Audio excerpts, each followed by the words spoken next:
أعوذ بالله من الشيطان الرجيم. بسم الله الرحمن الرحيم.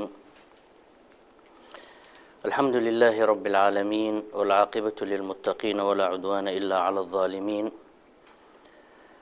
ونشهد أن لا إله إلا الله وحده لا شريك له، ونشهد أن محمدا عبده ورسوله. اللهم صل وسلم وبارك على سيدنا محمد وعلى آله وصحابته ومن اهتدى بهديه إلى يوم الدين، وبعد. رب اشرح لي صدري ويسر لي أمري واحلل عقدة من لساني يفقه قولي. السلام عليكم ورحمة الله وبركاته. sida walaalkeen u sheegay waxa weeye mawduucu waa dood cilmiyeed sida loo yiri. waxaan aad isugu dayay hadduu alla yiraahdo subxaanahu wa tacaala inaan qaabka muxaadarada ka duwo, yani inaydan u fahmin muxaadaro, waayo muxaadaradu tacriif bay leedahay ama qaab loo qeexo ah qofku inuu mawduuc soo jeediyo, dadka hor fadhiyaana ay noqdaanin dhagaystayaal, kadibna markaa lagu kala tago. haddii ay u badato laga yaabo in su'aalo markaa hadday yimaadaan su'aalo qofka muxaadirka ah in su'aalo la weydiiyo. maadaama nadwada sida walaalahay reer Quba ay usoo diyaariyeen inay noqoto dood cilmiyeed laga doodayo ama laga wada hadlayo mawduucna wada khuseeyo, qodobo guud baan anigu markaa tilmaamayaa si hadhow niqaashka marka laga hadlayo ama la doodayo ay u fududaato. mawduuca aan hadda qaybta hore rabo in aan kaga hadlo sida aad ku aragtaan shaashada ku aragtaan waxa weeye sideed ilmaha u edbin kartaa, yani edbinta inaad ilmaha edbiso, qaabka aad u raacayso iyo sida aad u dhigayso edbinta ilmaha inaan wax iska niraahno. kadib hadhow doodayadu markaa qodobo ka mida inaanu ka doodno oo qof walbo ileen khibrad caruur buu leeyahay, waayo aragnimo isaga iyo caruurtiisii siday u wada nool yihiin iyo sida uu u edbiyo isagoo caruurtiisii ama uu u tarbiyeeyo aanu niraahne ayaa laga yaabaa qof walba qof kale inuu ka duwan yahay. marka in la kala faa'iideysto oo ay noqoto doodu khibrado iyo waayo aragnimo la isdhaafsanayo. intaanan u gelin marka mawduuca inaan isla yara qeexno edbinta waxa la yiraahdo, waxa laga yaabaa in maskaxdaadu ay kusoo degdegto haddii aanu nahay bi'ada ama mujtamaca Soomaalida ereygan edbintu in ay tahay in ilmaha markii uu khalad sameeyo in la ciqaabo oo ciqaabtaasina ay keento inuu saxmo ilmihii. yani maskaxdeena waxa kusoo degdegay edbintu inaan tacriifkaas siinay, laakiin waxaan ta'diibka la yiraahdo waayo ereygan edbinta waxa uu ka yimid waa adaba yu'adibu, oo ah in qofku aad edab barto. edabtuna waxa weeye usuul iyo qawaacid bay leedahay, yani waa iyadoo yani sida aad ilmahaaga u tarbiyeyn lahayd oo akhlaaqdii wanaagsan iyo aadaabtii iyo shakhsiyadda wanaagsan sida aad u bari lahayd weeye. marka tacriifka aanu ka haysano ama fikirka aanu ka haysano ereygan edbinta runtii waa ka guda ballaaran yahay, waa ka macno weyn yahay, oo inayn maskaxdayadu markaa kusoo degdegin in ilmaha marka aan edbinayno inay tahay haddii uu khalad sameeyo ilmihii in khaladkii markaa lagu ciqaabo oo ama lagu dilo ama lagu canaanto aduu noocay uu doono markaa ciqaabtu noocay doontaba ha noqotee. marka ereygan aanu adeegsanayno oo ah edbintu inuu ka macno ballaaran yahay oo uu soo koobayo tarbiyadii ilmihii inaad barbaariso, oo markaa mawduuc ballaarana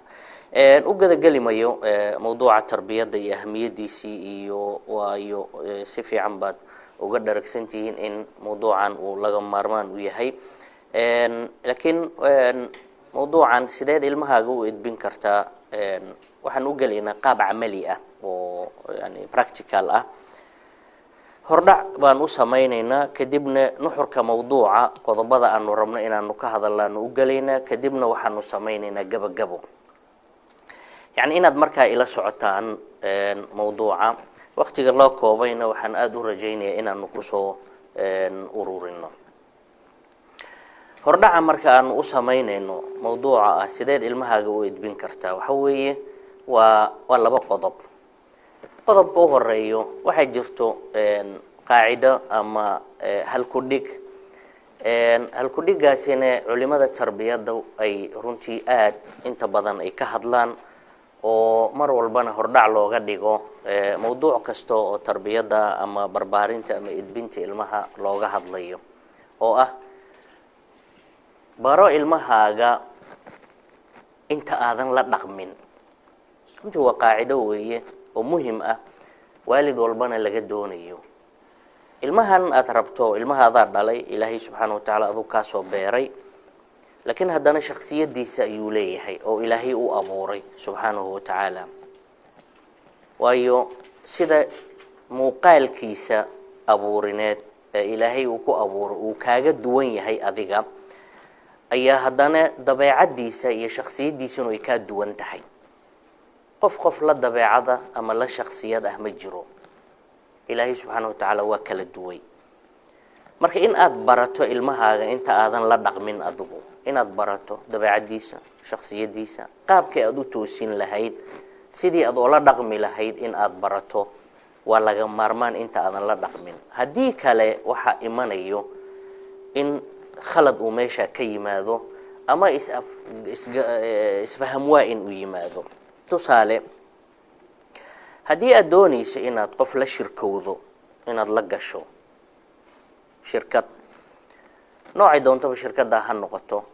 inta aadan shirkadda la gelin qofkan marka u horeyso waa inaad horta qofka taqaan shakhsiyadiisii habdhaqankiisii siduu u dhaqmo dabeecadiisii sida loola mucaamaloodo qof aadan aqoon lama dhaqmi kartid waxna kulama shirkoobi kartid markaad isaga barato oo aad ogaato shakhsiyadiisii nin wax lagu aamini karo inuu yahay qof dabeecad fiican qof dul leh qof haddii aad isqabataan gar qaadan karo intaasoo idil marka aad ogaato ilaan waxaad u dorasaysaa ninkan haddii aad mucaamalootaan maxaa kaaga iman karo marka intaa ogaato ayaa waxaa imanaya waxa aad ku shirkoobi lahaydeen maxaad ku shirkoobaysaan inaad isla xadidaan qiimaha lacagta nooca shirkadu ay noqon waxa aad isla qabanaysaan qof walba hawsha qaybta uu ka qaadanayo intaasoo idil markaad isla xadidaan oo qalin iyo warqad aad isla qaadataan oo aad isla meel dhigtaan ayaa waxaa imanaya heshiiskii markaa contractigii inaad wada shirkowdaan hadiga tusaalaha ugu muhiimsan ee loogu soo qaadan karo adiga iyo ilmahaaga yani ilmihii inaad horta barato ilmaha adaa dhalay waan aqaan ma aha waa inaad horta ilmaha dabeecadoodii dabeecadda ilmanimo maaha isaga shakhsiyadiisa ilmahan keligii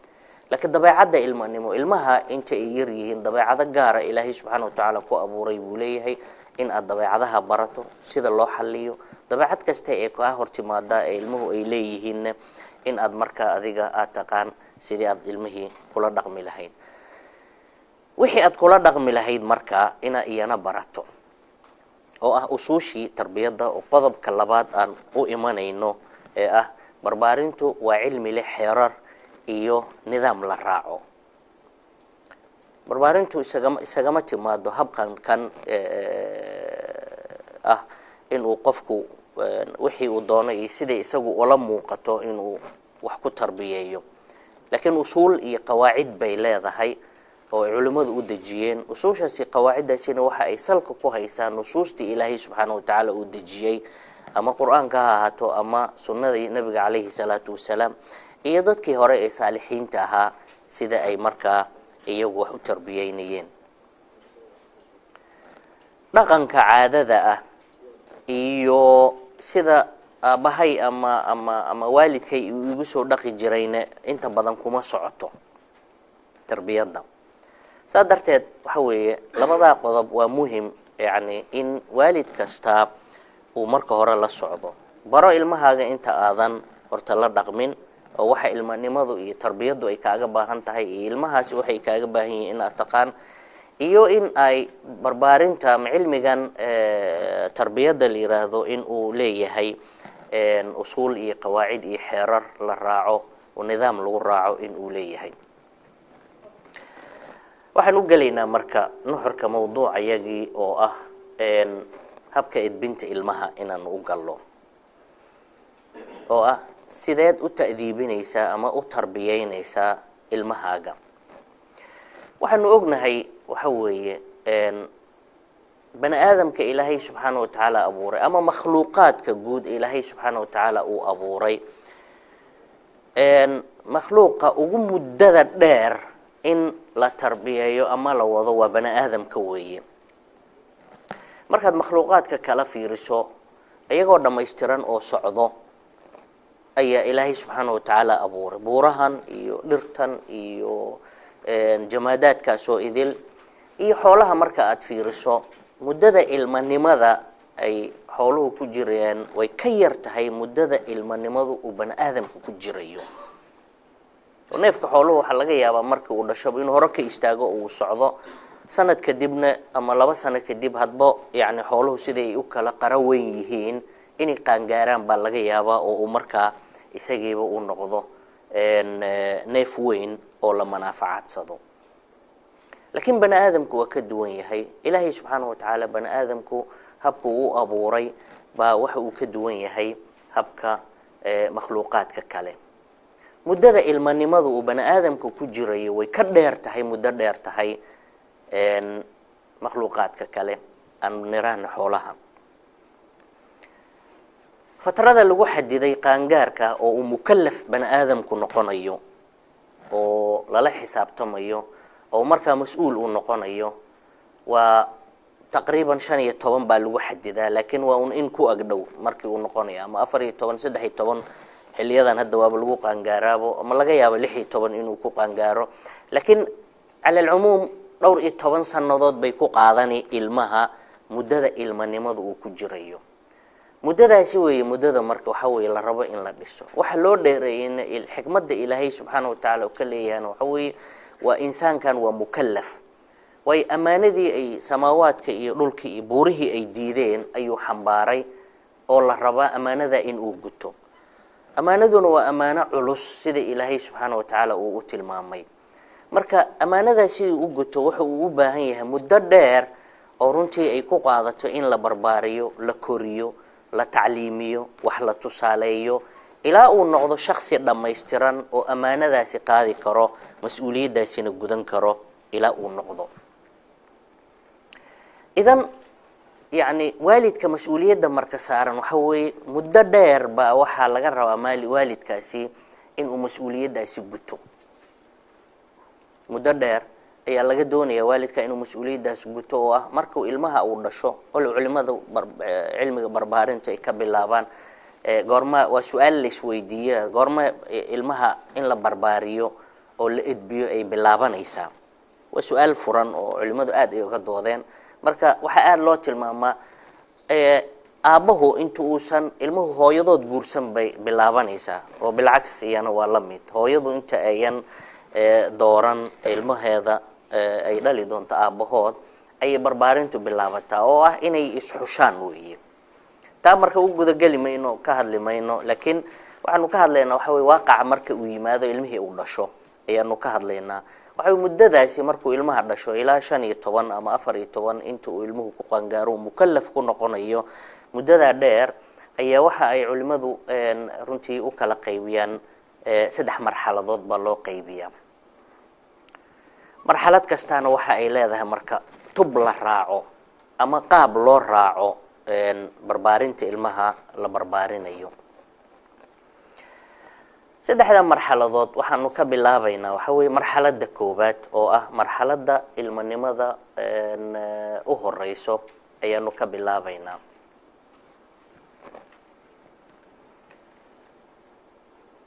marxaladda koobaad waa marxaladda ilmanimada oo ay ka bilaabanayso da'da 2 jir ilaa 6 jir oo marxaladda ilmanimada u horeyso ama ilmanimada koobaad weeye. waxaad moodaa inaanu kasoo talownay ilmuhu markuu dhasho ilaa 2 jir marxaladaas marxalatu radaaca la yiraahdaa waa marxalada nuujintu oo inta badan yani ilmuhu marka dhabta hooyadood iyo marxaladii nuujinta ayuu ku jira waa ilmo yar yahay ilmo yar weeye markii uu 2 jir soo gaaro waa marka uu bilaabo ilmuhu in uu wax kala garto oo wax loo sheegi karo halkaas culimadu marka ay ka bilaabaan marka ilmaha wax loo sheegi karo oo uu wax fahmayo inta ay doontaba hal la ekaateen marxaladaasi marka aanu ka hadlayno ilmaha inaad edbiso oo aad barbaariso waxa weey su'aashu qaabka barbaarinta ay u dhacayso markaad ilmaha barbaarinayso waxa ay ku xiran tahay yani ilmaha waxa uu u baahan yahay muxuu u baahan yahay ilmahan waxa uu u baahan yahay in aad siiso min khilaal waxaas uu u baahan yahay inaad ku toosiso oo aad wax ku barto oo aad wax u sheegto ila waxaanu neer barbaarintu waxa weeye runtii waa cilmi ballaaran oo tilmaamayo ah inaad ilmaha wax barto inaad ilmihii toosiso inaad ilmihii wax u sheegto inaad ilmihii khalad ka saxdo intaas oo idilbo isku soo wada ururaysa oo waxay ku soo ururi waa edbintii iyo toosinta ilmaha aad toosinaysid muxuu u baahan yahay ilmaha marxaladan marka 2 jir ilaa 6 jir oo marxalada koobaad ama heerka u horeeya ee ilmuhu uu marayo wuxuu u baahan yahay marka hore waxa weeye in yani kalgacayl iyo xub oo ilmuhu u baahan yahay xanaano iyo kalgacayl iyo inaad koolkooliso waayo marxaladaasi u horeysa waxa la tilmaamaa waxa weeye saddexda shay ee inta badan ilmaha laga koriyo ee ah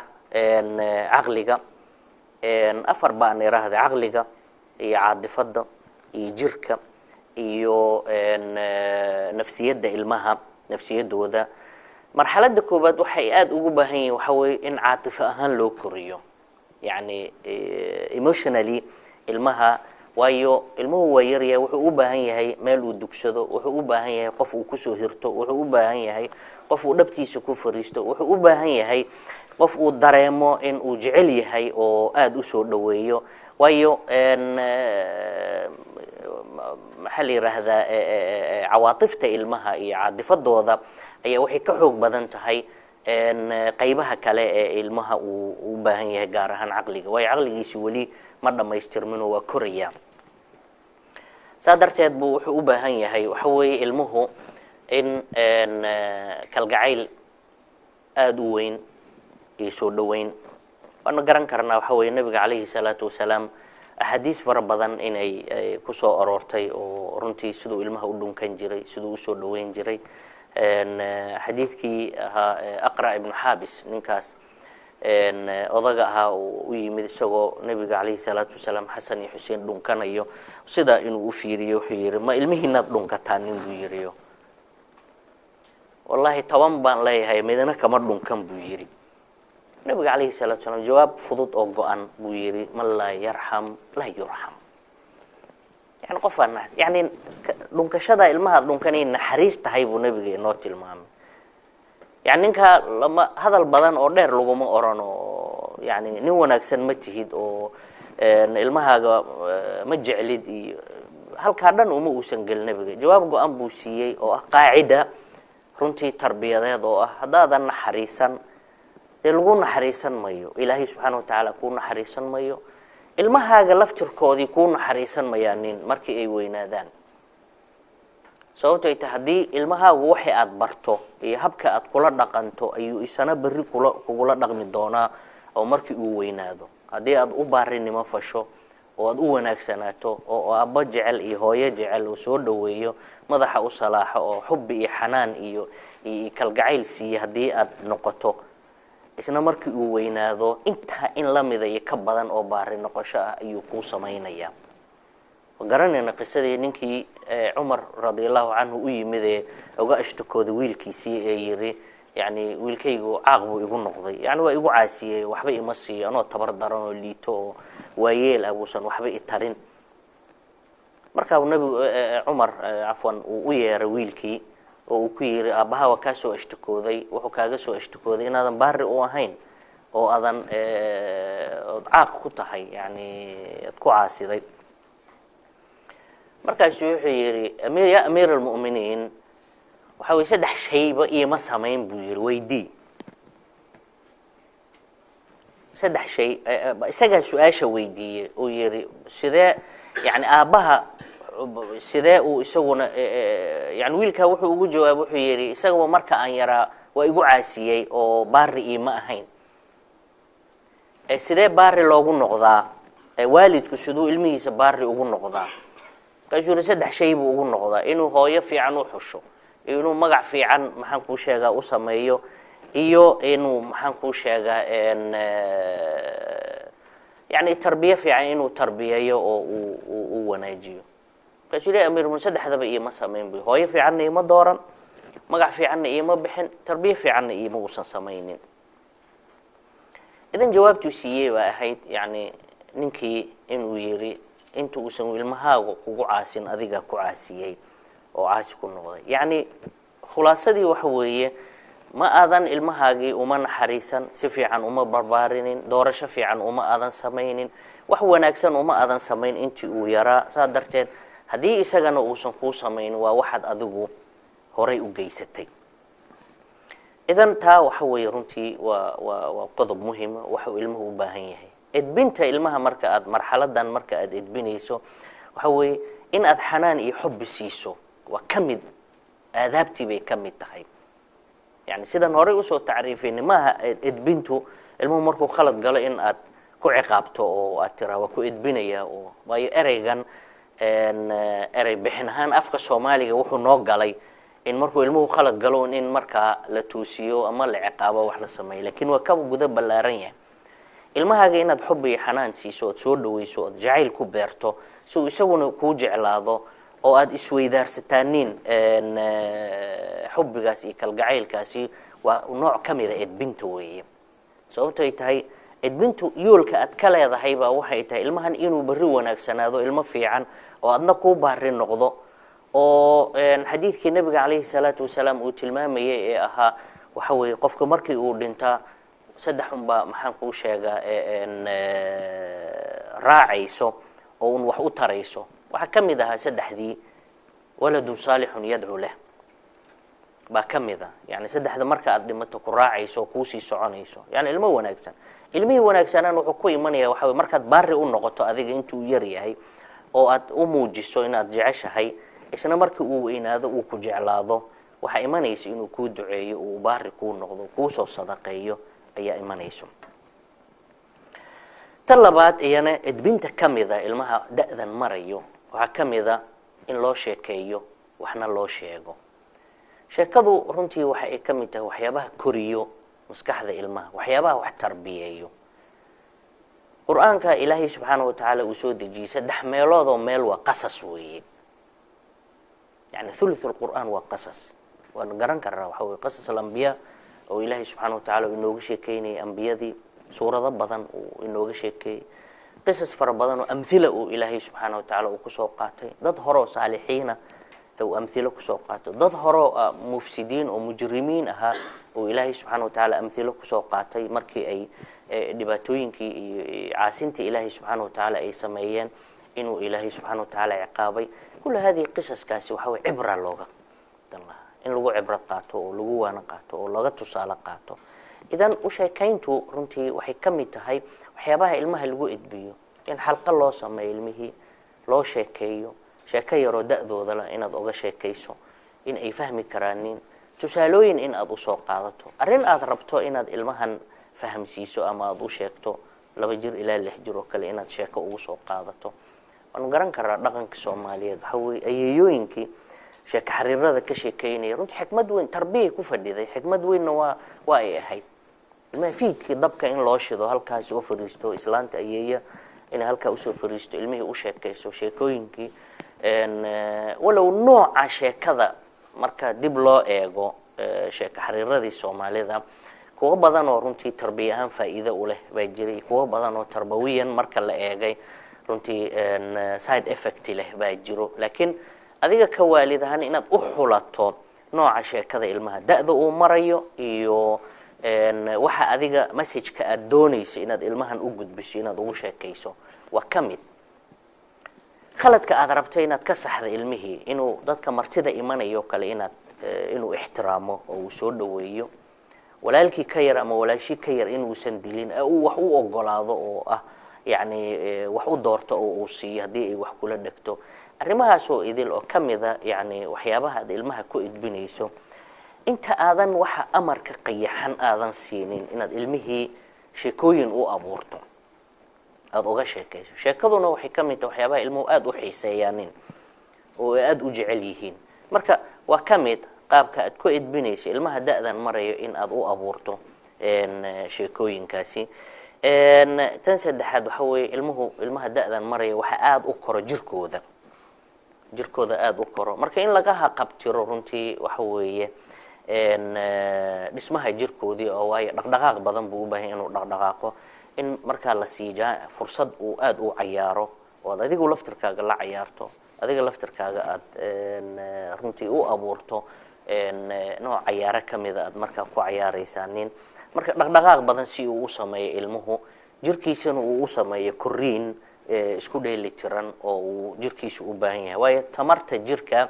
ilmaha ayaa waxay aad u badan tahay ilmaha da'dan sadarteed wuxuu u baahan yahay in uu dhaqdhaqaaq badan uu sameeyo waxa kaloo la mid waxa weeye kaftanka iyo la ciyaarka ilmaha inaad la kaftanto tusaalooyin ugu soo qaadato kaftan ahaan oo aad uga qosliso waayo ruuxdiisa macnawiga ah bay korinaysaa intaaba qodobadan ilmaha da'dan maraya wali awaamir ma gaarin awaamirtu marxaladda labaad bay imanaysaa in amar la siiyo sida yeel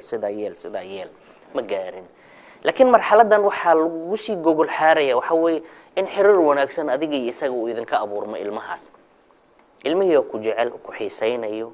dalabaadka isaga uu leeyahay nafsiyadiisu ay leedahay wuxuu u baahan yahay oo marka adiga aad u fulinayso xubbi iyo amaan buu u baahan yahay in aad siiso sheekooyin buu u baahan yahay inaad u sheekayso ka ag dhawaado la ciyaar buu u baahan yahay inaad la ciyaarto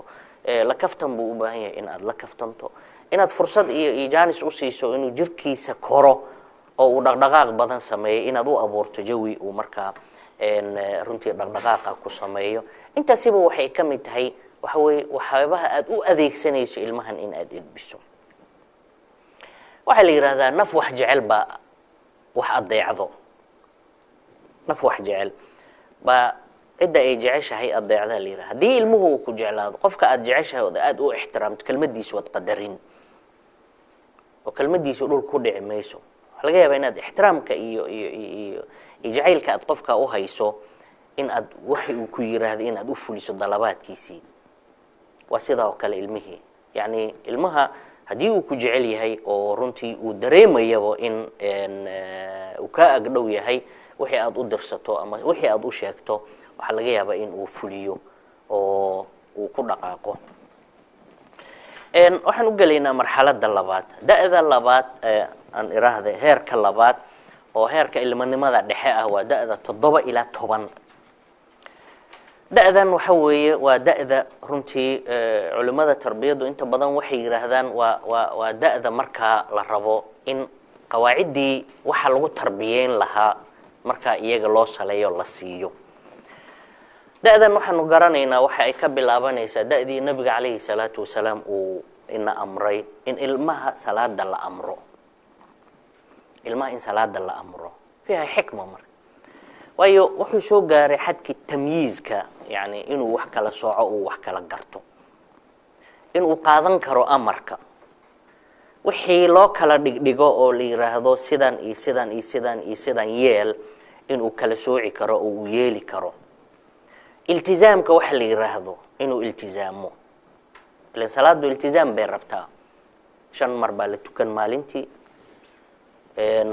maalin la dhaafayo ma jirto oo la leeyahay maanta holiday waa salaada laga qaadani ma jirto marka wax iltizaam u baahan oo ah subaxii ilaa habeenkii inuu inta waqtigeedii marka la gaaro uu sameeyo marka xadka fatradan ama xilligan waa xilliga uu ilmuhu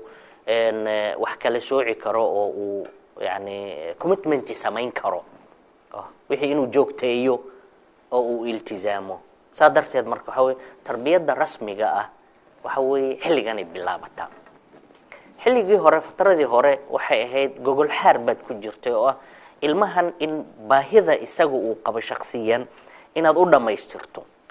marka kadib inuu u soo gudbo isagoo dhamaystiran adigii isagina oo idinka dhaxeeyo xiriir fiican oo ah in yani aabo ilmihiisi ama hooyo ilmaheedii aad u danaynayso ilmihiina ka agdhow yihiin ilmihiina u dhagan nugul yihiin inay markaa bilaabato da'dan isagoo tamyiizkii gaaray inuu wax kala soocayo wax fahmayo iyo adigiyo isagoo xiriirkiinii fiicnaaday markaa in aad bilowda tiraahaye xilligaa bilowday waa kan wuxuu u baahan yahay marka waxa weeye oo ugu horeeya ilmahan tacliimtiina waa bilaabani ileen markii salaada la amrayo ilmaha salaadii amarkeedii waxa ka horeeya horta inaad tacliimiso oo ilmihii salaadii barto marka xilligan waxa weeye in faraa'idda iyo waajibaadka diiniga ah islaamiga in ilmihii la baro oo ay ugu horeyso salaadii in la sii baro faraa'idii maaha inta hadda yani faraa'idan salaadii soomkii xajkii zakadii iyo arkaan islaam faraa'idda ku soo aroortay faraa'idda waxa kamid akhlaaqiyaadkiiba kamida akhlaaqiyaadka islaamka kamida ilaan sidqigu inuu ilmuhu run sheego ama qofka muslimka aba run sheego farad weeye maaha wax yani naafila ama sunna ma aha ilaan inaad run sheegto cagsigeedu waxa been inaad sheegto beentin waa dambi weeye marka tan inadana waxa weeye farad weeye waa waajib in aad run sheegto marka faradka ama faraa'idda aanu ka hadlayna maaha faraa'idii shacaa'irtii tacabudiga ahayd kaliya ma aha wax kamid waxa weeye akhlaaqiyaadka iyo aadaabta islaamka waanu garan karnaa nabiga calayhi salaatu wasalaam yani axaadiis badan in uu ku tawjiihiyey dadka muslimiinta ah isagoo u tusayo xilligan la marayo in loo baahan yahay ilmaha in la baro xadiidkii aadaab الطacaam oo camr ibnu salama oo uu ka hadlayay nabiga calayhi salaatu wasalaam markay wax wada cunayeen uu yiri gacantaydo xeeradii markaas saxankii hadba meel un iska laacayso inuu wax baray aadaabtii طacaamka ama aadaabtii cunada sida loo cuno ayuu baray markaana wuxuu ahaa ilmo da'dan ku jiray marxaladan uu u sheegay sami illah kul biyamiinik wakul mima yaliik waa qaacido wey aadaabtii muxuu ahaa cunada sida wax loo cuno inuu bismi illaahi ilmihii yiraahdo gacanta midig uu ku cuno inta isaga saxanka soo xigtane inuu cuno oo xaqiisa isaga waa inta ilaa dhinaca kale qof baa xaqiisi uu yahay xadiidkii ibn Abbas radiyallahu anhu ya gulaam ihfaz Allah yahfazka ihfaz Allah tajidhu tujahak yani xadiidkaas waxa weeye waa yani faraa'idii bay kamid tahay aqeedadii weeye yani ilmihii in la baro suushi aqeedada oo ilaahay subhanahu wa ta'ala sidoo ugu xiraan lahaa yani adduunka idil hadii uu damco inuu wax ku taro wax ku tari mayo ilaa wax ilaahay subhanahu wa ta'ala ku qadaro mooyee marka ilmaha marxaladan marka waxa weeye in la baro usuushi faraa'idda iyo waajibaadka islaamiga oo aqeedadii iyo shariicadiiba inta aqeedadii oo aan ognahay ilaahay subhanahu wa ta'ala quraankiisa inuu si aad ah uga hadlay in la baro sidoo kale shariicada islaamka oo akhlaaqiyaadkii iyo waxyaabihii shaa'irtii cibaadaadkii inta isaga uu ilmuhu marka uu u baahan yahay marxaladeedii uu marayo in la baro waa muhiim akhlaaqdii aadaabtii in la baro iyo ugu dambeyntii in ilmaha shakhsiyadooda la dhiso ilmaha shakhsiyadooda in la dhiso ayana waa muhiim sidee shakhsiyadooda marka lagu dhisaya ilmaha ilaan waa tacaamulka adiga iyo ilmaha idinka dhaxeeyo sida aad ula tacaamulayso ayay waxay ku dhisantaa shakhsiyadda ilmaha ayay ku dhisantaa markaad ilmaha barto faraa'idii iyo waajibaadkii islaamka oo bima fiha al-aqeeda wa shariica markaad ilmaha barto markaad ilmaha akhlaaqdii iyo aadaabtii islaamka uu lahaa aad barto ayaa la rabaa min khilaal labadaasi shay oo asaas oo ilmaha aad barayso oo aad ku edbinayso da'dan marka uu marayo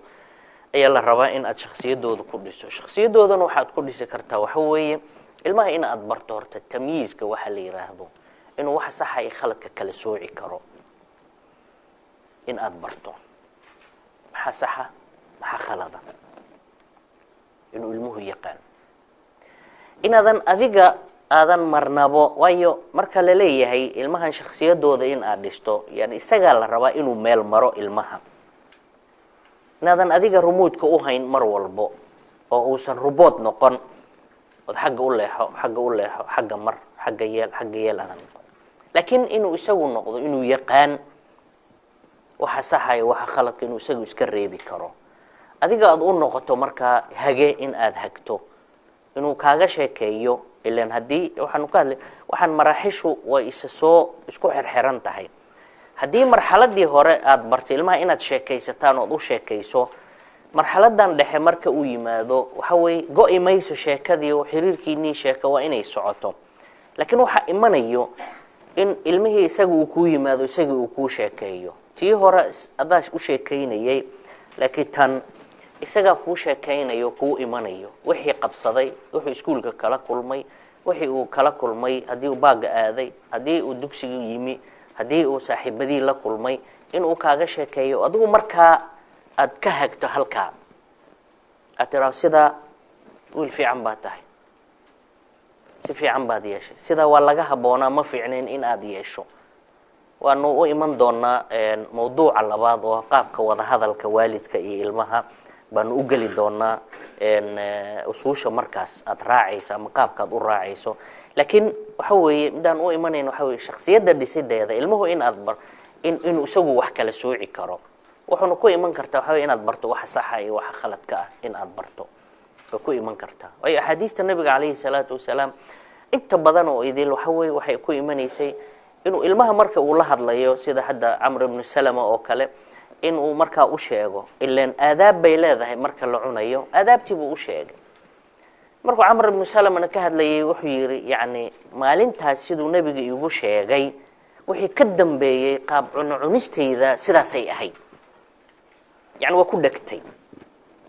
markuu wax cunayo sida ayuu ku socday inuu wax u cuno yaani aadaabtiisii sidaasay noqotay marka ilmihiinaad u sheegto waxa sax ah iyo waxa khaladka tiraaho sidaan weeye si uu isagu marka uu u kala sooco waxa la mid ah isaguna in uu noqdo ilmuhu waana qadiyad muhiim ah runtii arintan inuu yahay qof ilmo run sheega inuu ilmuhu runta sheego in aad barto hatta hadii uu khalad galo inuu khaladkii galay inuu sheego oo uu ka run sheego san been sheegin laakiin waxaan ognahay waxa weeye boqolkiiba 199 ma oranayo xaqeedii waana tajribo aanu hayno idina aad ogtihiin ilmuhu inay inta ka run sheegin markuu uu khalad galo inuu ka run sheegin oo uu yiraahdo anigu ma sameyn ama waxa ma dhicinbo ama umaba ogeynba waxa markay dhacayeen inuu yiraahdo maxaa kalifo in uu san runta sheegin arrimo badan baa kalifo mawduuca danbaan uga hadli doonaa oo ah ilmuhu hadii uu og yahay tusaale yar baan idinka siinay hadii uu og yahay ilmaha hadii uu khalad sameeyo inaan lagu canaanayn oo aan wax laga sheegaynin runtu waa sheegaya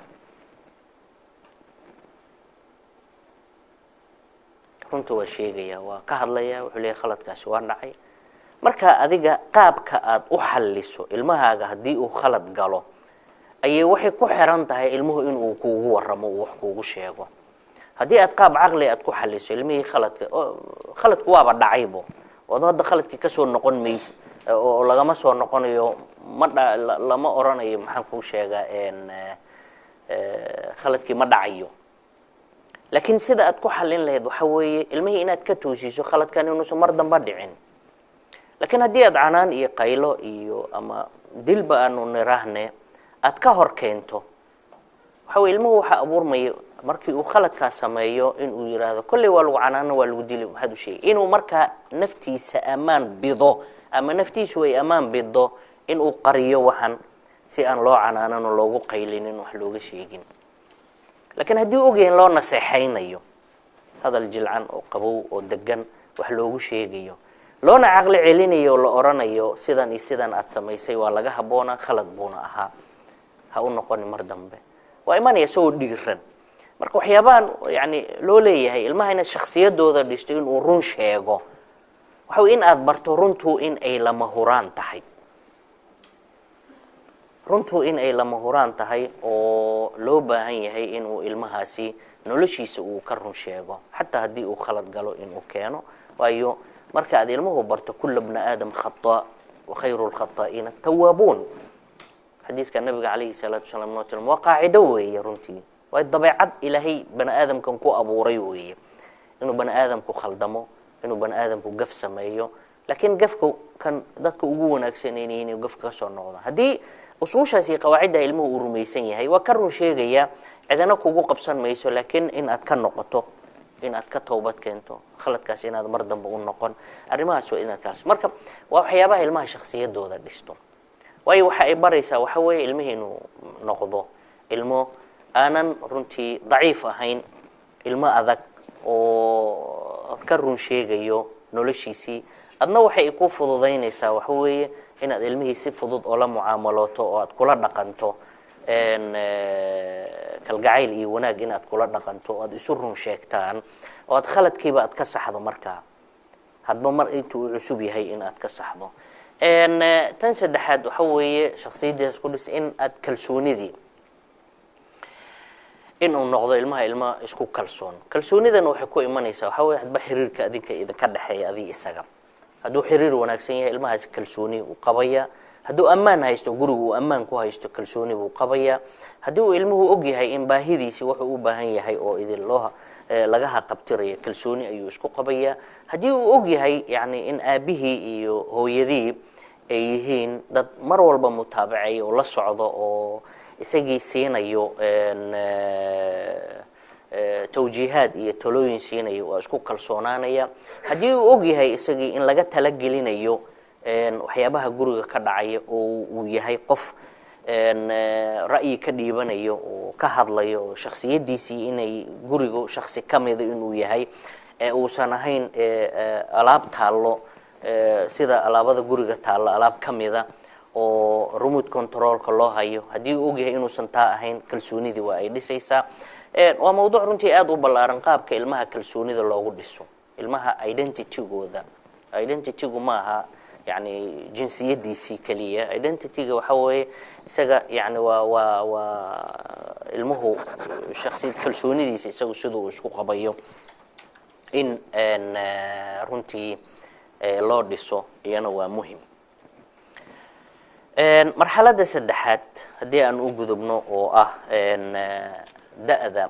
waa marxaladda ilmanimada weyn ama ilmanimada dambe adba taariifkii la siiyo waa ilmaha markuu soo weynaado waa teenageska qiyaastii marxaladda lagu tilmaamo marxaladdaas waa da'da 11 ilaa 15 jir marxaladdaasi runtii waa marxaladda wixii tii hore ee dhexe la soo baray oo markan runtii dhaqan gelinayo oo uu ku dhaqmayo waana tan uu nabiga calayhi salaatu wasalaam marxaladan uu yiri ilmaha in salaada lagu dilo yani dilku waxa weeye waa meesha ugu dambaysa weeye yani cuqubada ama ciqaabta ilmaha marka la ciqaabay qaabka loo ciqaabo hadii uu khalad sameeyo waa tan ugu dambaysa weeye yani maraaxil baa la maraa oo ay ilmaha marka aad ka saxayso khaladka waa tan ugu dambaysa yani waxa weeye waa meesha ugu dambaysa ayuu nabiga calayhi salaatu wasalaam inooga soo qabtay oo ah yani waayo ilma 7 jir salaadi ku bilaabay ilaa 10 jir 3 sanadood salaadii soo practice gareynayay oo la amrayay oo la tusaaleynayay waalidkii ku daba socday yani waa la qabsaday 3 sanadood qofku waxay u noqotay caado kamida ama qayb kamida noloshiisii bay kamid noqotay salaadii aroortii inuu u kaco waqtigeedii uu ilaaliyo 5 maalmood 5 mar maalin walba uu sameeynayo yani noloshiisii bay kamid noqotay wax uu ilaawi karo ama wax uu ihmaalin karo oo dayici karo ma aha marka hadii uu ka tago macnaheedu waxa weeye waa wuxuu uga tagay kasbu uga tagay ama oo la kacbu uga tagay sadarteed waa in ciqaabta ugu dambaysa la siiyo taa waxaanu ka qaadan karaa marka waxa weeye marxaladan marka uu la marayo ilmuhu yani ilmihii waa qawaacidii iyo usuushii islaamka waad soo bartay wixii aad ku edbin lahayd oo aad ku toosin lahayd waa soo bartay faraa'idii waa soo bartay aqeedadii waa soo bartay waxyaabihii waajibaadkii looga baahnaa ilmihii waa soo bartay waana soo practice gareeyay akhlaaqdii aadaabtii islaamka u lahaa oo idil waad soo bartay wixii dhan marka aadaabtii waa uu haystaa waana soo practice gareynayay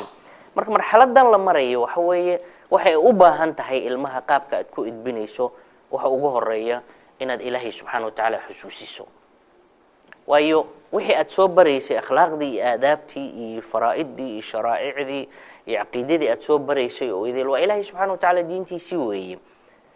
marka haddii aad fuliso oo aad sida ay ahayd u fulisane in ilaahay subxaanahu wa ta'ala ku abaal marinayo ilaahay subxaanahu wa ta'ala agtiisa aad wax wanaagsan ka helayso haddii aad dayacdo oo aadan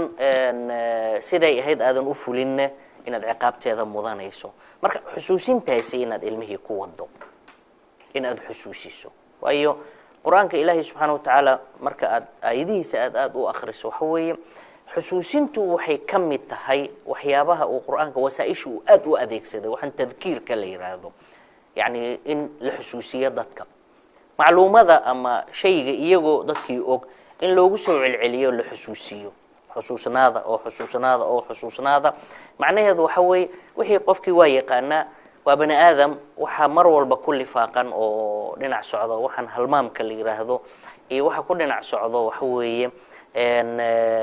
in uu waxyaabo badan is-ilowsiiyo bani aadamkii saa darteed in la xusuusiyo aadaabtii bay ka mid tahay marxaladan uu marayo ilmaha tan labaad waxa weeye in ilmihii markaa loo sameeyaa xeerar iyo qawaaniin noloshiisa hagta jadwal in aad u samayso oo uu ku socdo ilmihii oo ah xeerarka iyo qawaaniinta oo ilmuhu markaa uu ku soconayo taana waxa weeye waa arrin runtii muhiim ah oo marxaladan uu ilmuhu u baahan yahay jadwalka iyo qawaaniintaasina waa midda noloshiisa hagayso salaadaha siduu u tukanayo faraa'idii inta uu samaynayo goorta uu wax baranayo goorta uu seexanayo qawaaniinta aadaabta guriga sida lagu dhaqmayo waxyaabaha soo idil waxa weeye culimada tarbiya runtii waxyaabaha ay sameeyeen ba waxa kamid ah qodobkan runtii inaan xogaa yara ka iraahdo aad buu muhiim u yahay anagu waxaan rumaysanahay waxa constitutionska ama dastuurada dawladaha samaysto laakiin culimada tarbiyada waxa weeye guriga constitution buu leeyahay oo qaabka dawladdu u dhisto constitutionkeeda u samayso loo dhisay constitutionku badana waxa weeye waa sharaa'ic nidaam waxa weeye dadka kala hago qof walba waajibaadkiisii iyo xuquuqdiisii siiyo marka tan waa la mid ilmaha da'dan markuu maray in uu yaqaan guriga constitutionku uu leeyahay dastuurka guriga qof walba waajibka laga rabo xaq uu leeyahay iyo sidii loo fulin lahaa iyo sidii loo isugu ixtiraami lahaa tan saddexaad oo ugu dambaysa marxaladan waxa weeye in ilmaha loo furo wada hadal iyo niqaash qaabka aad ku mucaamalaysaan ilmuhu in ay noqdaanin in lala niqaasho wada hadal haddii arrin ay dhacdo haddii ay noqdo qodobkan oo faahfaahsan mawduuca dambe ayaanu uga hadli doonaa hadduu alla yiraahdo halkan waa soo koobaya waqtigiiba runtii soo ururay habka ugu wanaagsan ee khaladka ilmaha looga sixi karo xaqiiqadii waxa weeye waa dhowrkan qodob ee halkan inoogu yaalo oo ah in ilmaha si toos ah wax loogu sheego oo xadiis far badan oo nabiga kaleey salaatu wasalaam runtii inoogu tusaaleeyay waxa kamid ahaa waxa weeye xadiiskan aadaab الطعام oo kale ilmihii yaraa ee khaldamay inuu si toos ah wax ugu sheegay yani wiil yahow sidan yeel hadii aad cunayso taa waa qaab kamid ah yani ilmahaagii markii uu darabto in aad toosiso inaad si toos ah aad wax ugu sheegto waxa kale jiro iyana in loo dulmaro oo aan toos loogu sheegin iyana hadii aad dareento in ilmahaagu uu khaladaadka qaar kood samaynayo aad rabto inaad dareensiiso adoo aan toos u abaaraynin in aad markaa aad u dulmarto ama u sarbeebto adoo isticmaalayo ereyga ah bal ka waran hadii yani qofka khaladka sameeyo soo waxun ma aha yani inaad erey noocaas u istaa way nabiga kaleey salaatu wasalaam waa adeegsan jiray marka uu doonayo uusan doonayn inuu si toos ah dadka u tilmaamo yani ma baalu qawmin yafcaluuna kada wakada iyadoo la fadhiyo dadkii fadhiyo dadkii sameeyana ay fadhiyaan uusan doonayn inuu si toos u abaaro bal ka warrama dadka waxa sameynayso wax xun maaha oo laga fiican yahay qofkii waxay gelinaysaa waxa weeye dareena inuu xishoodo lama bixin banaanka lama keenin hadana khaladkii uu sameeyay waa la tilmaamo waa la saray si uu markaa qofkii u garto ilmuhuna qaabka waa loo isticmaala waxaan tacriidka la yiraahdo in yani loo dulmaro iyadoo aan isaga si toos loogu sheegaynin oo khaladkii runtii la tilmaamayo waxa kaloo jira iyana in mararka qaarkood habka aad rabto inaad ilmaha ku tuusiso waa lismoodsiye khaladka oo iska indhatira yani akhtaada qaarkood adoo dareensiinaya ilmaha inaad og tahay khaladka uu sameeyay waa laga indhalaabtaa taa waxay keenaysaa waxa weeye ilmihii inuu xishoodo oo uu ogaado sababtoo ilmuhu markuu khalad sameeyaa wuxuu sugayaa waxa weeye waa isdifaacaya wuxuu sugayaa goorma khaladkaaga lagu waajihi doonaa oo laga hor iman doonaa ama canaan ha lagaala hor yimaado ama hadal toos ah lagaala hor yimaado ama wixii la doono ha lagu yiraahdo يعني قضب كان إن إسكا أما إسبوتسينتو وحي أنت بدن وحالة الماما إن المه أي درينسيسو إن أركتي إنه خلط قلي هدانا ماشو كسوجي إن تكهرت ما ضوء أما كوعنا نتو أما خقبت هدي أتكاين دلابتو أو إن يسير موتسيسو وحيكو أورتا أنت بدن علمه إني حشودان أو سن خلط كامردن بقول نقن خلط كامردن بقول نقن مركا وكمد قاببك ويو أدوجو هدفك أدلى هاي ما ها علمها جاين أد عقابته ما ها علمها جاين أد هذا الككبديسو ما ها علمها جاين أد مرول بلدو التاجنت عنانتا يوش لا تاجنت وهو إصلاح هو يعني خلت كان إنه سن علمها سوء العلينين أما أوسن إنه كوان توبه مركو وكمد قابك علمها أي خلذات كا وجوان توبان أما وجي استاجن هدي أتهدى كاين دلابته إنه يصير هذا أباء مهيو وكا أمسي سوجي إن تكون عنانا نسوا إينا وقاب كمذا إن وحكم إذا سفض الله عنانته runtii qodobkan canaanta mawduuca dambaanu ku soo qaadan doona dhibaatada ay leedahay waliba canaanta annaga Soomaali ahaan ilmaha sidaan u canaanano iyo tarbiya ahaan dowrka ay ku leedahay waanu ka hadli doona laakiin in si fudud loo canaantu ma hadal inaad qayliso hatta indhaha aad ku gubto waa nooc kamid ah canaanta ilmaha markuu khalad sameeyo inaad dareensiiso oo aad indhaha ku kululeyso si aad u dareensiiso waxaan uu sameeyay inuu khalad yahay إنه سنمر دم بقول وأنا عنانت كم إذا إن توجه يعني أورورسو أو يعني درينسيسو وجهه وكأخرستو إن وحن وسمي إن خلد يهين أظن أنا كلمتنا مركا علمه كورن وأنا عنانت كم إذا يعني وأنا عيب بدنته عنانته معناها عنانته نوحوي إن علمها درينسيسو وحن وسمي إن خلد يهين وسنمر دم بقول أما هذا الكوير أو هذا لهان وشيك أما إنها كا أخرجته أما وجهها تعبير كوجهها يعني سيدا أكشن كأتكم وجيني سو كا أخرجته إن أما ما حكوش هجا قابب كلا أذيك أدوت المام سو كا أخرجته إن يانا العقاب عقابته يانا و إن كمت وحيابها المها لوجتوسيو عقابتنا أنه وحن نقلنا ودلك كلية لكن ما ها عقابة دلك وحالة ضد بيسوي موضوع الدلك ورنتي موضوع آد وبلارنا علماء التربية أو علماء المسلمين التربية آد بأجحد لين إسلامكم حقوق قبائل دلك أنوجنا وضن كان حوي دلك ممنوع ويا لكن إسلامكم هو بني حقيقة دي لما هو اللي دلك را وشمر كان إسلام هان كهد لين لكن وضن كان ممنوع ويا isku taabanina ana isku dilina laakiin wasaa'il badan ama qaabab far badan oo runtii ka faa'iido badan kana yani waxtar badan baa buuxo waalidku uu adeegsan kara oo ilmuhu ku ciqaabi kara marka ayana waa mawduuc kale runtii aad looga hadli karo ugu dambeyntii in ilmaha aad u sameeyso wax kamida waxyaabaha ilmaha ku jadwalka dhiirigelinta wax la yiraahdo inaad jadwal halkaa ugu dhajiso oo ah jadwal aad ilmahaaga ku dhiirigelinayso inaad dhibciyo u samayso yani points maalmihii inaad samayso yani isniin talaada arbaca khamiis jimco waxyaabaha aad ilmaha ku dhiirigelinayso مثلا salaadii ugu horeyso salaadii waxa ku yani inuu run sheego inuu walaalihii ka yar ixtiraamo inuu adigoo aad yani aadaabtii akhlaaqdii inuu sameeyo nadaafadii waa kamid inaad u samayso tiraahay nadaafadii aduu markaa qalin iyo warqad u hayso ama xidigahan stariska bookshopiska lagu gado inaad soo gado tir maalinta maanta waxaad leedahay 10 dhibic baad leedahay way salaada waqtigeedii baad ku tukatay wiigi marka uu dhamaado toddobaadkiina aad u ururisay imisa dhibic baad leedahay waxay kamid tahay waxyaabaha aad u toosiyay kamid ah ka waa jadwalka dhiirigelinta oo ah jadwalka hadii uu wax wanaagsan sameeyo waxa dhinac soconaya iyagana hadii uu sameeyo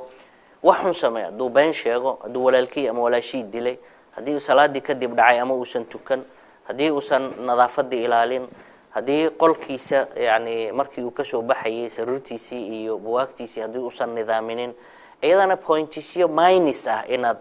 u samayso waxaad leedahay 10 dhibic minus ah minuskaas iyo dhibcihii uu helay adigu waxaad isugu ururisaa isu geyntii toddobaadkii meeqa dhibic buu helay adoo 100 dhibic isticmaalayo weekii yani 100 dhibic hadii aad hesho waxa tahay waa baastay hadii aad keento intaasina ma aadan baasin yani jadwalka dhiirigelinta runtii culimada tarbiyadu waxay aad u tilmaan waxyaabaha ilmaha toosiye kamid ah waxyaabaha baro inuu wanaag sameeyo sababtoo qofka bani aadamka sidiisaba waxa uu jecel yahay waxa la yiraahdo dhiirigelinta in la dhiirigeliyo in wax la abaal mariyo hadii wax wanaagsan sameeyo oo bilcaks hadii uu wax xun sameeyo inuu filayo wixii wanaagsan uu heli lahaa in uusan helaynin ayana waa kamid waqtiga oo soo ururay qodob dhanba inoo dhiman iyo gunaanadkii mawduucan runtii mawduucan aad baan u jeclaan lahaa inaan uga hadlo laakiin waxaan isku dayay inaan mawduuca dambe aan soo geliyo وبالله التوفيق والسلام عليكم ورحمة الله وبركاته. نكهد لنا موضوع يعني والمها iyo adiga waalidahan sidii aad ilmahaaga u barbaarin lahayd ama u edbin lahayd laakiin qodobkan aad ka hadlayso runtii waa muhiim oo intaaba waxa ka horeeyo dadka hadalka mawduucan ama muhaadaradu u socoto waxa weeye waalid fahamsan horta doorkiisa oo yaqaan marka raadinayo warqaabka ilmahayga aan u barbaariya iyo waalid is haysto aaba iyo hooyo oo runtii isu kaashanayo inay ilmahoodii tarbiyayaan oo Ilaahay subhanahu wa ta'ala ooga baqayo sababtoo ay tahay waxa weeye mawduuc kasto tarbiya ee laga hadlayo ama buug kaste tarbiyad ka hadlayo waxa ugu horeeya oo lagu furtaabo waxa weeye Ilaahay subhanahu wa ta'ala aayadiisi ya ayyuhalladhina aamanu qu anfusakum wa ahlikum naara way aayadaasi waa muhiimada mas'uuliyadda tarbiyada ka hadlayso waxaan ilmahan anu maanta oo idil ka hadlaynay oo loo dadaalayo sanado loo soo jeedo ilmaha loo barbaarinayo waxa weeye يعني هذيك لفتك أي أهل كأي أهل كنا وحوي وعرورتي إيو نين هدوي هنا حاس كيس يدي ناقته هنا ونين كذي يعني أهل كلا وضع بدنا وسوق ليام حقيقة موضوع كهذا ليس وموضوع مهم ودبعت عدنا جنا هيستوه إس هيستدي قيسك وقيسك أدو بربرسن وأنو كور قبنا inta badan hadii ay hooyo kaliya hooyadii runtii mas'uuliyad aan kaligeed ayaan lahayn isa saartay ama la saaray oo runtii walwalkeeda iyo dhibaatadeeda leh marka hooyo ama aaba walwalsan wax ma tarbiyeyn karo marka iyana waa mawduuc u baahan in laga hadlo oo ah burburka qoyska sidee loo heli karaa qoys is haysto oo isfahamsan hatta labada wada joogto baan yani isfahamsanayn kuwa kala taga iyagu waa darbigii bay soo taabteen kuwa waa kala tageenbo laakiin labada is haysata laftirkoodii baanan isfahamsanayn oo runtii taana xaqiiqadii waa arrin muruga leh weeye sababtoo ay tahay ilmihii aanu ka hadlaynay inay helaanin guri runtii kalgacayl iyo wanaag iyo ixtiraam iyo isfaham uu ka dhaxeeyo si ay ilmihii u barbaaraan culimada tarbiyadu waxay aad u tilmaamaan runtii waxa lagu tilmaamo ilmuhu koriinkooda la korinayo waa laan curdina laanta curdinka ahna waxay u kortaa si tartiib tartiib ah oo aadan adigu dareemayn arki maysid iyadoo weynaanayso laakiin waxa weeye zamanka sidoo u socdo waxaad arkaysaa laantii oo weynaato geed weyn noqotay laakiin sidee u kortay waxa weeye waa si tartiib ah ilmuhu barbaarintoodana waa sidaa يعني كورين كودو سترتيب وكوريا وواحد أذوق هذا مركا تابان كرتا معها واحد كورين كرانا المهاسي وحبري كراو إدبين كرانا وحوي جورو يسفهم كالجعيل وناجو كرحيو لكن جورو يسجيد يسفهم دري ان مرن دباترونتي كرحيسو وحوي المهاسي وسامين دونتا من فضلكم وحوي دباتدين إذن كإذن رحت الله أبي هويو ilmihiina ka fogeeya waayo waa ahayn baad ka shalayn doontaan waxyaabaha keenay research badan la sameeyayna ilmaha guriga ka taga oo marka ay teenage gaaraan waxa u badan 90% waa guriga muranka iyo dagaalka ka dhaxeeyo oo ilmuhu ku soo koray oo aabihii hooyadii aan isu dul qaadanayn ama dhaqaalaha isku dilaanin ama mas'uuliyadii guriga sidii loo kala lahan la isku dilaanin xaqiiqadii hadii aad islaamka dib ugu noqotaan masaajidna waanu nimaanaa duruusna wad ka akhrisataan bal togan waa la wada galaa laakiin qaabka muaamalada sida dadku u wada muaamaloonayaan marnaba iskuma dayno inaanu ka hadalno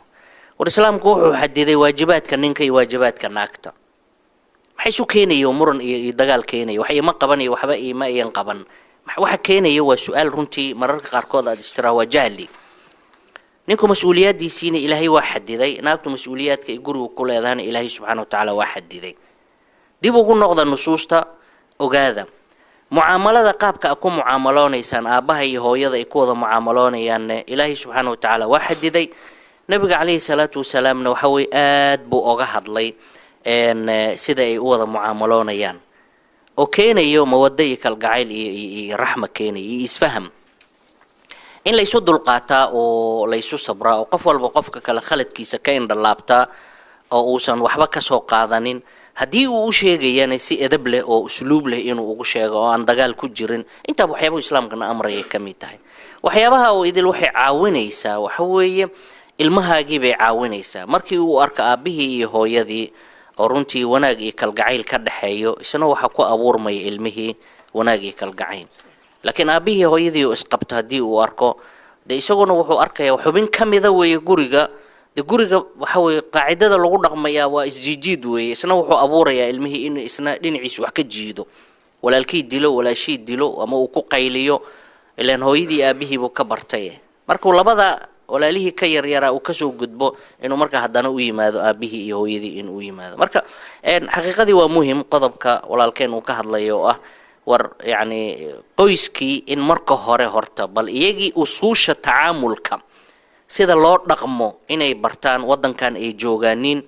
runtii sida ay isu badbaadin lahayn labadooda hadii ay hooyo kaliya tahane iyada laftirkeedu inay sida isu badbaadin lahayd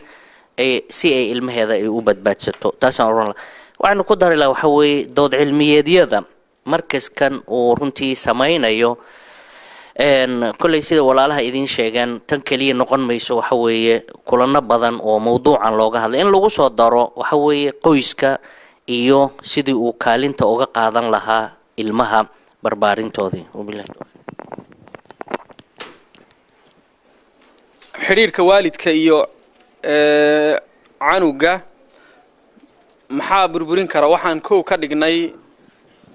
amba maxaa xumayn kara waxaan koow ka dhignay luqadda waxa numberka labaad waxaan u gelinay dilka taas ah halayn karto oo ilmihii hadii la laayo waa dhibaato weyn baa imaanayso numberka saddexaad waxaan ka dhignay dhaqaalaha canugii oo laga yaabo inuu u baahan yahay shilin uu biyo ku soo gato markuu canugu yar weyn yahay oo maaragtay runtii aan la ilaalinin kalsooni xumida labada yani canugii iyo waalidkii waa numberka afraad weeye ka shanaad waxaanu ka dhignay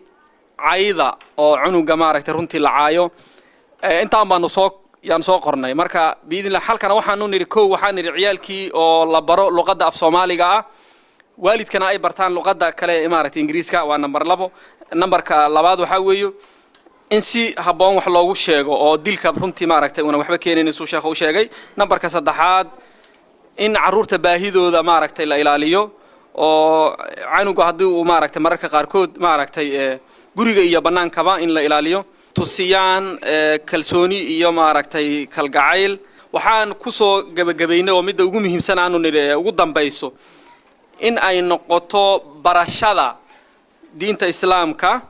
taasa waxay maaragtay hagaajin kartaa amba ay xumayn kartaa hadaan la baranin diinta islaamka iyo maaragtay ku dhaqankeeda waa midda runtii aad moodo inaanu gafnay weeyo marka biidin taala intaan baan kaga baxaya intaas noo qornay anaga salaamu alaykum wa rahmatullahi kalimada fadlan oo san waalidka isticmaalaynin oo cunuga iskuulka markuu tago excuse me iyo ma taqaana hadallo wanaagsan oo yar oo thank you lagu isticmaalayo waalidka oo fadlan isticmaalaynin dhaqanka islaamka oo guriga looga dhaqanaynin oo laga yaabo wiigiba hal mar waalidka isa imaado diin islaamka laga hadlaynin waalidka oo kororsanaynin wax barasho waalidka mar rabo inuu college aado wax aado cunugiyo 1+1 waalidka qaarkiisan garanaynin marka caruurtii oo aanan fasax loo diraynin ama waalidka waqti la qaybsanaynin caruurtiisa oo laga yaabo inuu ama busy yahay ama baag u kaxaynaynin cunugii uu waalidka la qaybsanaynin waqtigiisa weeye marka waalidka oo aanan ogeyn caruurtiisa meeshay ku sugan yihiin ama saaxiib xuna la socdo ama saaxiib aan la socdo waalidkoon caruurtiisa ka warqabinba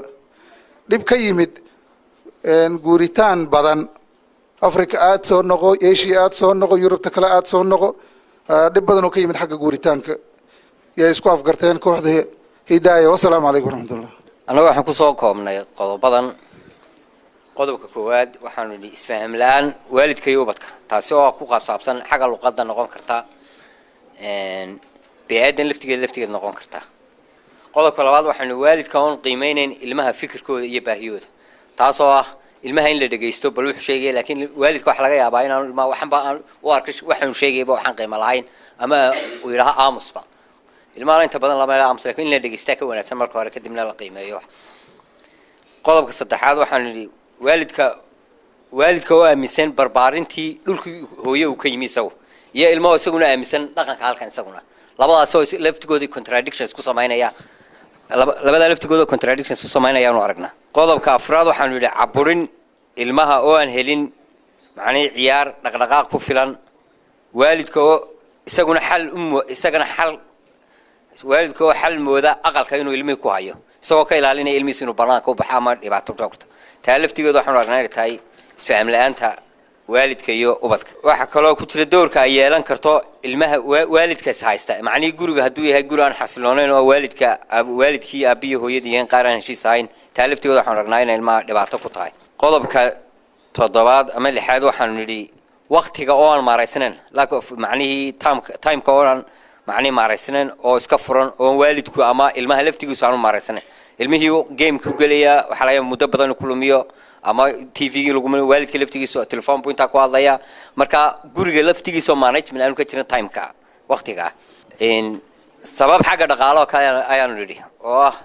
ilmaha oo macnii dhaqaalaha waalidka ama guriga familka soo gal income-kiisa oo macnii u saamaxaynin ilmaha in loo sameeyo macnii waxyaabo doonayay activity waxyaabo raadinayo waxa kale oo aan qodob ugu soo darnay khaasatan ahaan familiyada dadkeena Soomaalida oo u badan familyo badan taas oo macnii ilmaha u bato familkii aan la control karin macnii taasina baahidina sii siyaadayso midda kale hawshana ay badanayso oo noqonayso waalidkii aabiyo hooyadu inay daaleen xagana dhulka markaan joogno waxaan ilmuhu aanu ahayn ilmo macnii caawinaya waalidkii oo hawshii oo dhan ku dhacaysa hooyadii ama aabihii waxaan ku leeyahay hawshii oo ku wada dhacaysa waalidka wixii oo dhan oo ilmihi aanu ahayn ilmo macnii gurigi waalidkii wax ka caawinaya ilmo weyn oo 16 jir ah subax kasta waxaad ku haystaan cadayo taa laftigeedu waxay tahay waa dhibaato waalidka laftigooda iyo carruurta haysta ta ugu qodobka ugu dambeeya anagu korinay waxaanu nidhi tababar la'aan haysta waalidka cusub معني والدين تورا لك كيما لكن والدين تعصب هي هالكن سكورسين يلفت جودو إنه بهاي مركورين تابر قاتان صلاة عن سواق دلالك ملاشي إندونيسيا معني قويس كنت على لسه مركور تابر أي لوكلا لكن هالكن حيوان استعلنا وسكورسين نوي مركا كدمنا مرك المياه ده خول بضم بهالك صواب بحسن السلام عليكم ورحمة الله وبركاته بسم الله الرحمن الرحيم waxaan soo qornay horta dhowr qodob baan soo qornay marka ta koobaad ugu horeysa waxaan ka nignay xumi aad ku tilmaamtay ubadkii yaraad ku tilmaamtay xumi joogta ah oo tiraad mar walba tiraadid ilmaha wad xun tahay waxaan ka soo maqashiisid tan labaad waxaan dhageysi laan aan ilmihii aan la dhageysanayn tan saddexaad waxaan ilmaha oo aan waqti la siin tan afraadna waxaan xiriirka oo liita xiriirka waalidka iyo ubadka oo aad u liita tan shanaadna waxaan nidhi ciyaarta oo aan ilmihii yaraa aan waqti lala ciyaaran la siinin amba loo kaxaynayn baagii dhinaca si loola ciyaaray waxaynkaas waqti loo siin waalidka oo aqoon la-aan hayso taasoo ah mid diiniya iyo mid maadiya ismaqal la-aan labada waalid ballan aan ilmihii ballan aan la oofin marka ilmihii ballan aad u qaaday oo ballantii aanad u oofin ixtiraam la-aan loo muujiyo ubadka waalidka oo aan kalgacayl u muujin ubadkiisa jadwalka ka dhaxeeya guriga dibadda iyo gudaha ilmihii wuxuu dibadda kusoo sameeyey jadwal aan loo samayn iyo waxa uu maxay ahayd jadwal ah oo gurigii loogu samayn tarbiyadda waalidka uu sito tii Soomaaliya uu kala yimid tii Soomaaliya oo ahayd markuu ilmaha khalad yar uu sameeyay in la dilo ama lagu canaanto aanu ahayn tarbiyaddii halkan ugu yimid aanan ku salaysnayn baahida ilmaha oo aan loo xaqabtirin sida maxay ahayd dharka cuntada ama gamesku ku ciyaaraya waxyaalaha iyo wixii la mid ah السلام عليكم السلام عليكم ورحمة الله وبركاته waxaan markuu horeyso mahad u celinaynaa walaalkayaga hiirad oo maanta fursadan qaaliga noo soo bandhigay teeda kale waxaa mahad labaad iska leh maamulka masjidka Quba oo aad iyo aad aan ugu mahad celinaynaa noo saamaxay waalidiinteena ku nool agagaarkan hays inaanu helno dood cilmiyeed noocan oo kale su-aashu waxay ahayd maxaa xumeeya xiriirka waalidka iyo ubadkiisa waxaan ku koobnay 6 qodob qodobka koowaad waxaan niri dalabka ilmaha uu ka doonayo waalidka oo ka yar kan waalidku ogol yahay taa macnaheedu waxa weeye in ilmaha la fahamsiiyo ama loo sharaxo waxa uu xaq u leeyahay iyo waxa uusan xaq u lahayn number 2 waxaanu niri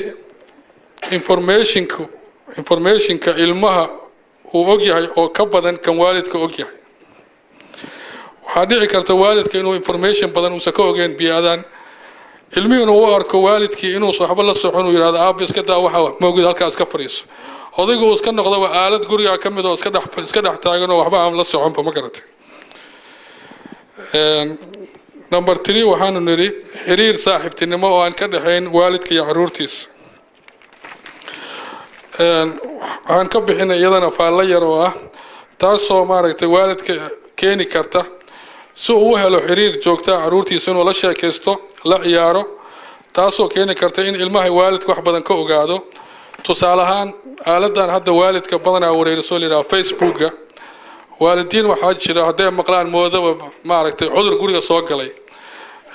u baahan ila la fahmo waxa wiilkan ama gabadhaada ku kalifay Facebooka inay gasho la fariisatid aad ogaatid qofku la sheekeysanayo aad tiraahdo maaragtay bal anigana fikrad aan kugu darsaday bal maaragtay iyo ogolow 5 minutes taana waa qodob muhiim ah mid kale waxaan niri waalidku aan fahamsanayn biyaadu uu ku nool yahay badanaa waalidiinta halkaan timid hadda waqti 20 sano halkaan wada joognaa waxaynu wada ogeyn wadan waxaanu ka nimid reerka odayga u taliyo hooyada ku xigto caruurtu maaragtay ugu dambeeyaan halkaan markaan wada wixii waa isbedeleen caruurta reerka u talisa habartaa ku xigta odaygaa ugu dambeeya taasna dad badan aan ogoleen baa jira maaragtay dhibaato halkay ka timid halkaa weyn marka waxaanu nidhi midda ugu dambayso khilaafka labada waalid oo aan ka qarsooneen carruurta oo 24 saac ay dhacdo waalidkii oo isku hor qaylinaya ama isku jiidjiidaya carruurta hortooda oo aan loo baahnayn xitaa haddee waxaa loo baahan yahay odaygii inuu markasta tanaasulo xitaa hadduu shaqo hayn inuu maalmihii habarta haddee jikada uun dheriga la walaaqinoo meelaha soo warwareega maaragtay galbihii carruurta markuu keeno haddaad maalinta jikada la taagantaha oo laisku dhacayaabaa la yidhi marka meelaha soo warwareegaha la yidhi odayga marka intaasaan kusoo koobaynaa asalaamu calaykum waraxmatullah